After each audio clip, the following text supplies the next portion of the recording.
again, and welcome to Kabbalah Revealed. I'm Tony Kozenek. Over the past 12 weeks, we have been looking at important concepts in Kabbalah.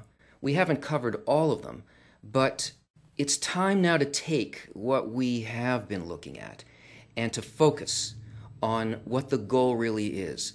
Figure out what the target is. You see, in coming to study Kabbalah, the first part of the process is about defining the goal, eliminating things that are of no use to us, defining those things that we can use, and then how to use it. And really the whole process even after that is a refinement of keeping the aim on the target. Now, last week we talked about structurally about prayer, what prayer consists of. Now let's look at what prayer is from a feeling state, the inner part, what a person experiences.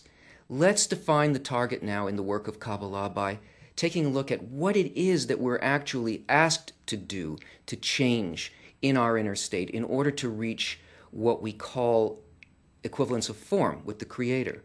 And what does it mean to go above reason in the work? We've seen that in various articles. What does it mean to build a second nature above the nature that we were given by the Creator? To go in the work by opposing the dictates of our lower nature that control everything that we do. We are going to investigate this by looking at the article Lishma by Bala Salam. Now, Lishma means for her sake, for her name's sake. And Lishma means the state that we need to reach in order to attain equivalence of form with the Creator. He begins. In order for a person to obtain Lishma, one needs an awakening from above, because that is an illumination from above, and it is not for the human mind to understand, but he that tastes knows. It is said that taste and see that the Lord is good. So, in the first place, this thing that we have to attain is not within our nature, and our nature is defined as the will to receive for myself alone. That is, no matter what action it is that we find ourselves taking, no matter how it appears in this world, no matter how altruistic its outward quality is as an action, we're still doing it based only on the parameters of our nature. And that the nature of Lishma requires awakening from above means that because it's not in our nature, it is something we have to obtain outside of it. And there's no way for us to truly understand what this is within our nature. That is, we can't really use our mind, what we call our reason, in order to proceed in this process. We don't disregard the normal things that our mind tells us, but its purpose in spiritual ascent is completely different from its purpose in our day-to-day lives, getting the things that have to do with our survival and the happiness of our lower nature, which is our animal. So it won't be by means of our mind that we're going to proceed here. The only way that we can proceed is, as he says, taste and see that the Lord is good. That it's going to have to be something not in the mind, but something yet tangible to us. How we experience things, what the overall feeling is, what the greater experience within us actually is. He continues, because of that, upon accepting the burden of the kingdom of heaven, one needs for it to be in utter completeness, meaning only to bestow and not at all to receive. Very, very important. When a person determines that they are going to begin this work of a direct contact with the Creator, a very clear line needs to be drawn as to what it is we're trying to achieve.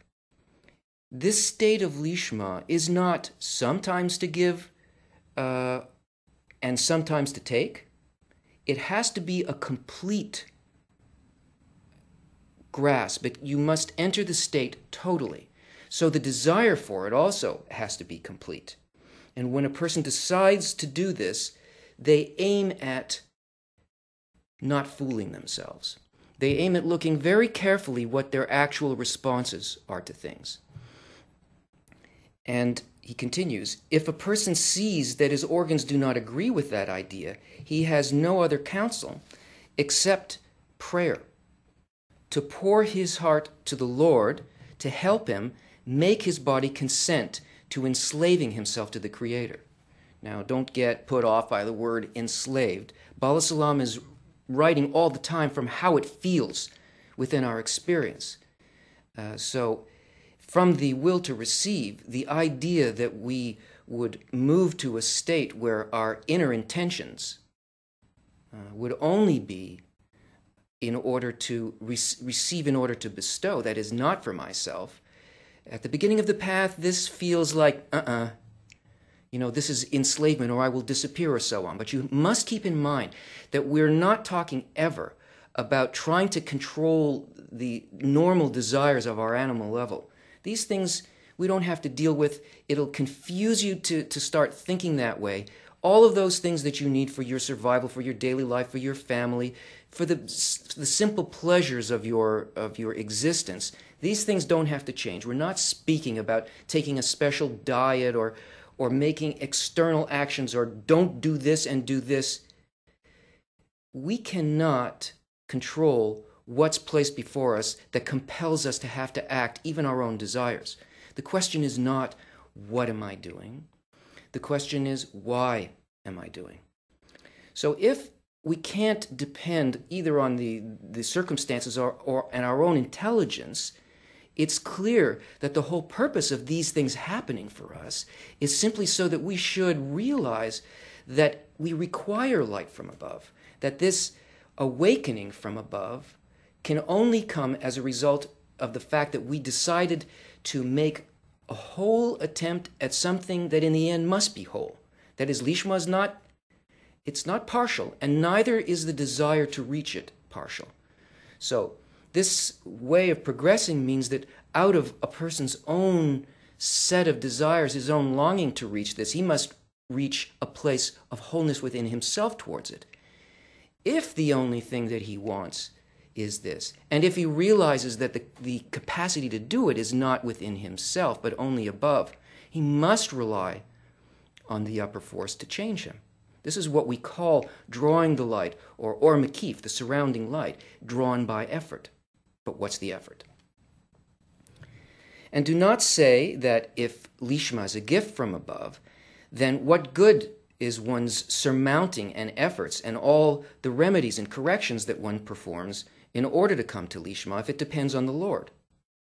Our sages said, in that regard, you are not free to rid yourself of it.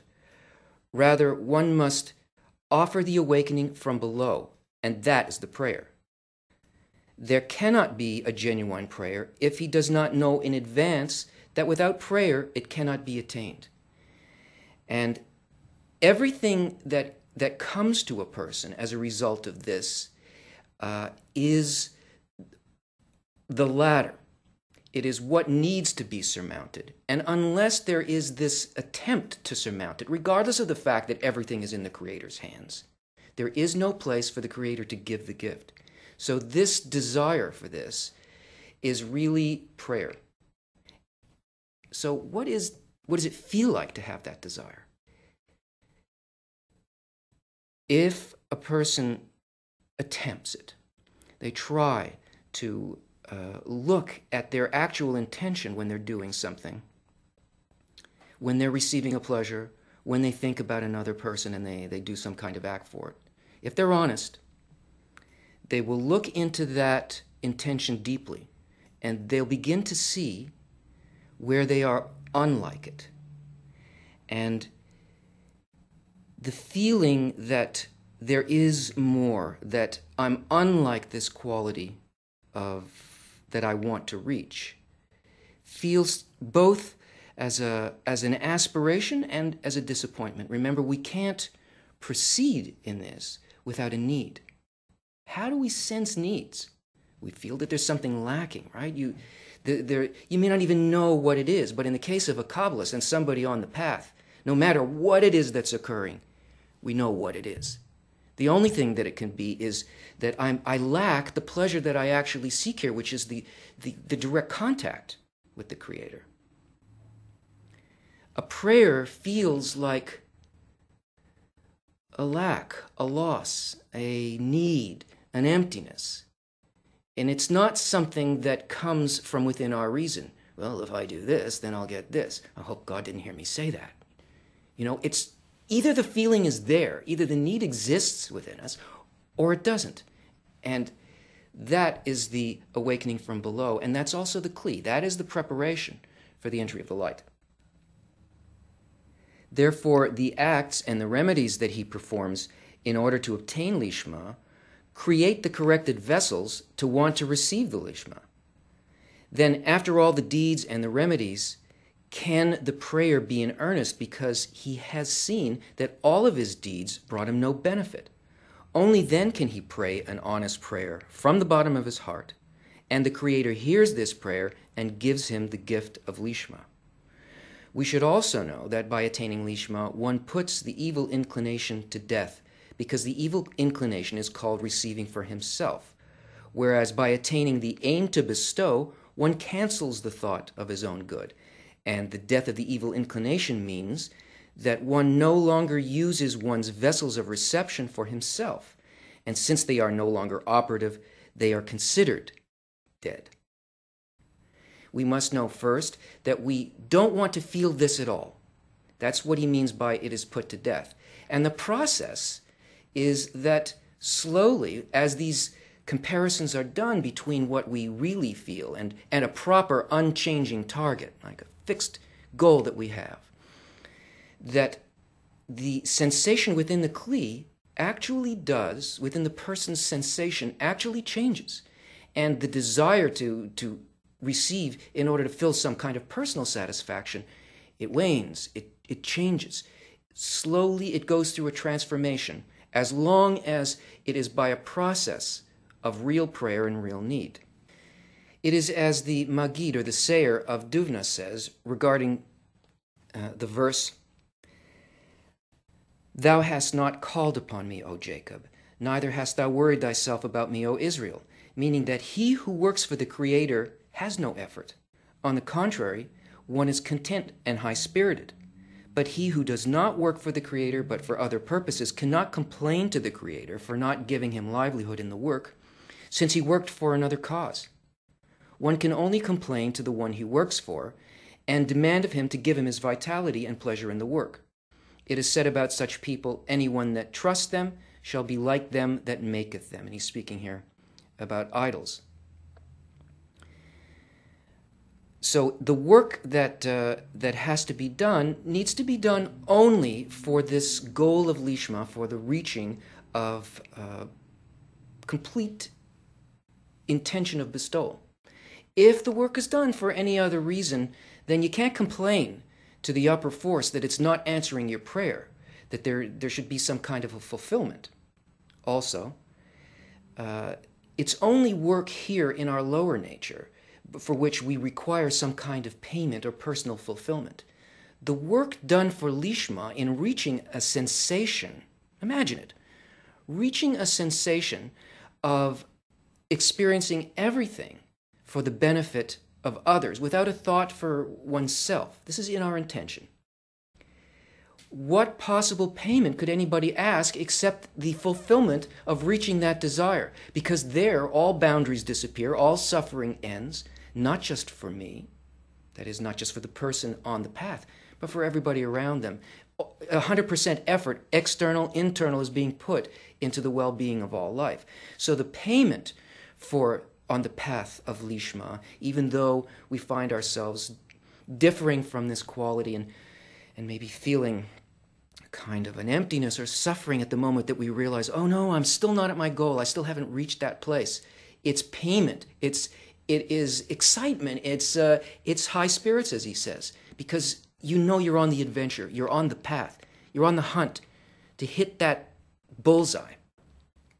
Do not be surprised that when one takes upon himself the burden of the kingdom of heaven, meaning when he wants to work only to bestow to the Creator, that he still feels no vitality at all, This vitality should compel one to accept the burden of heaven, and one should accept it coercively against his better judgment, meaning, even if you're on the path, what should happen is that your sensation of being fulfilled by anything other than that, it just wanes. And a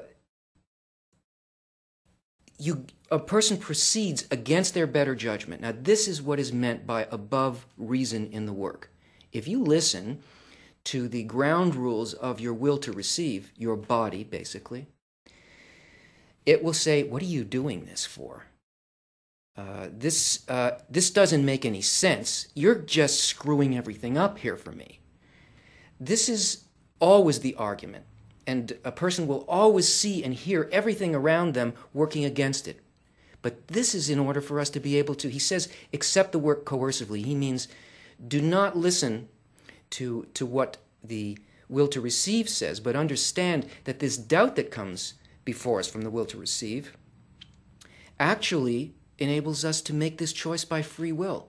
I'm not being controlled either by my lower nature, nor is the upper force saying, I'm going to make this easy for you and just pull you like this and you're going to feel wonderful in a payment. No. Now you're in a place where free will really exists. You are neither controlled by your lower nature nor by the Creator. You are working in what is called a middle line. That is, it's up to you and your own intention, an individual, uncoerced intention, to become like the Creator. And this is the only way, when this exists as a matter of free will within the person, to choose that path where there's no payment either way. This is the real achievement. This is the trick. And this is why all of this is hidden from us, because it's so completely opposite to our normal way of functioning through the control of our will to receive. Meaning that the body should not agree to this enslavement. For why does the Creator not shower him with vitality and delight? In fact, this is a great correction. If it were not for that, the will to receive would have agreed to this work and he would never have been able to attain Lishma. Rather, he would always work for his own good, to satisfy his own desires. It is as people say, that the thief himself cries, catch the thief, and then you can't tell which is the real thief in order to catch him and to reclaim the theft. If things function the way that they do here, and we receive some kind of an egoistic fulfillment from this work, we would become slaves. This is where the real enslavement would occur. We would become machines, and we'd never be able to go beyond that to reach any point of freedom whatsoever. But when the thief, meaning the will to receive, does not find the work of accepting the burden of the kingdom of heaven tasteful, because the body accustoms itself to work against its own desire, it can begin to work with the single purpose of bringing contentment to the Maker. To work against our nature, it means to get a sensation of what is required for us on our next level. When we feel a difficulty usually in the form of a doubt or a temptation, not of doing a certain kind of action. Kabbalists don't deal with the physical level of actions, but when the temptation is to believe that my life would be better if I simply pursued this for myself, that I see the people around me successful who pursue this. When the doubt comes to say it should be this other way, working against nature means not to use that level of reason. Recognize it. It's the only thing that the animate level within the person can say. What do you expect it to be? It can't be anything other than that. The speaking level, the higher level, the one that a person is attempting to give birth to from this point in the heart that you felt at the beginning of this path, that is like a spiritual embryo, now is going to become a person. If that's going to happen, then the reason, the thinking, the logic behind how you will proceed has to be the logic of the Creator. It's an opposite logic. So we can immediately sense what the next thing is that has to occur for us by the doubt that comes up. It's like a radar system that immediately shows us precisely the thing that has to be worked on. And then it is impossible to proceed except by faith here. And this is what's meant by faith, not a belief, not like, well, some wise guy told me that this is the way that it should be, so what the heck, I'll do it and everything will be okay. No. It must be that the desire to feel the upper mind means that I will not allow myself to be guided by my desire to receive for myself, either spiritually or corporally. That I will make the effort anyway, I'll do it as an experiment, and I will see what the results are. I will put that effort in. What will the effort give me? The effort will give me a need. Big reward. It's a huge reward, actually. The need will be a need specifically for what it is that I couldn't achieve. It will raise the person above the doubt. It will create not a physical vessel, but now a spiritual vessel that exists above the will to receive. A second nature begins to be built there. That is, desires not for this physical level, which are already perfected, done. We don't have to deal with that. Creator did that.